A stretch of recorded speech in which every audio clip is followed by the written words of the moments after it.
हिमाचल प्रदेश में अब जो भी क्लास 1, क्लास 2 और क्लास 3 की भर्तियां होगी उसके लिए नए शेड्यूल जारी कर दिया गया है और नए शेड्यूल के साथ नए नियम भी निर्धारित किए गए हैं। क्लास 1, क्लास 2, क्लास 3 की भर्ती में गलत जवाब देने पर अब 1/4 अंक काटे जाएंगे। हिमाचल प्रदेश के शिमला आयोग ने नए रूल लागू कर दिया गया है, जिसमें हिमाचल प्रदेश में तृतीय यानी कि 3rd क्लास की भर्तियां के लिए अब 2 बार परीक्षाएं होगी।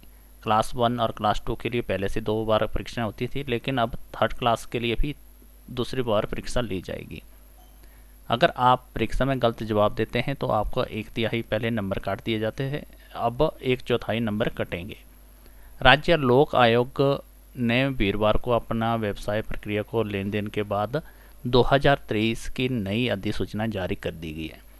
क्लास 1, क्लास 2 और क्लास 3 की भर्तियाँ अब 4 की जगह 5 ऑप्शन आ जाएंगे, जिसमें आपको एक ऑप्शन एक्स्ट्रा रहेगा जिसमें आपको जवाब देना ही होगा।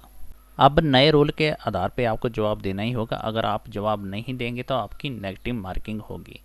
क्लास 3 की भर्ती में मल्टीपल चॉइस क्वेश्चन और सब्जेक्ट भी एटीट्यूड टेस्ट के आधार पर लिया जाएगा। अभ्यर्थियों का चयन होगा।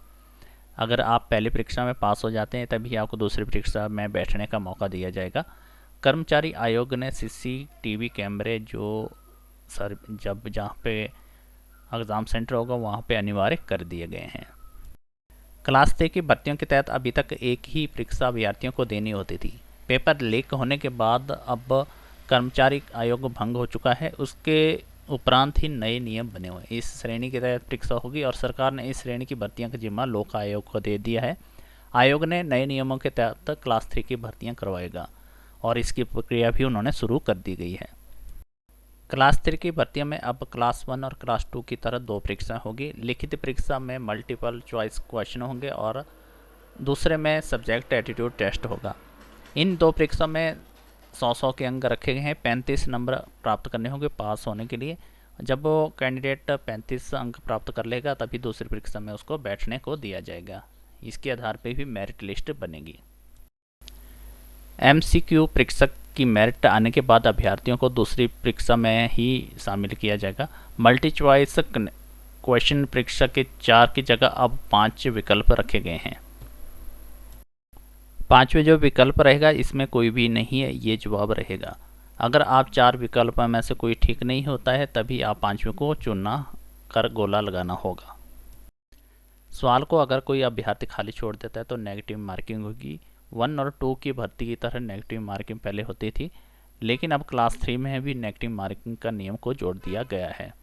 आयोग का नया प्रावधान होने के बाद नेगेटिव मार्किंग के अंक भी बढ़ा दिए गए हैं। पहले 1/3 काटा जाता था, लेकिन अब जो है 1/4 काटा जाएगा। लिखित परीक्षा के दौरान अगर कोई भी अभ्यर्थी एक सवाल के 2 जवाब देता है तो उसकी नेगेटिव मार्किंग होगी। इसके अलावा एक जवाब देने पर अगर वो गलत जवाब होगा तो भी उसके अंक काटे जाएंगे।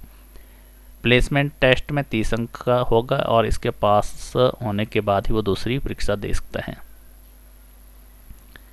रिजर्व कैटेगरी के लिए 9 और सामान्य कैटेगरी के 12 अंक का न्यूनतम रखे गए हैं।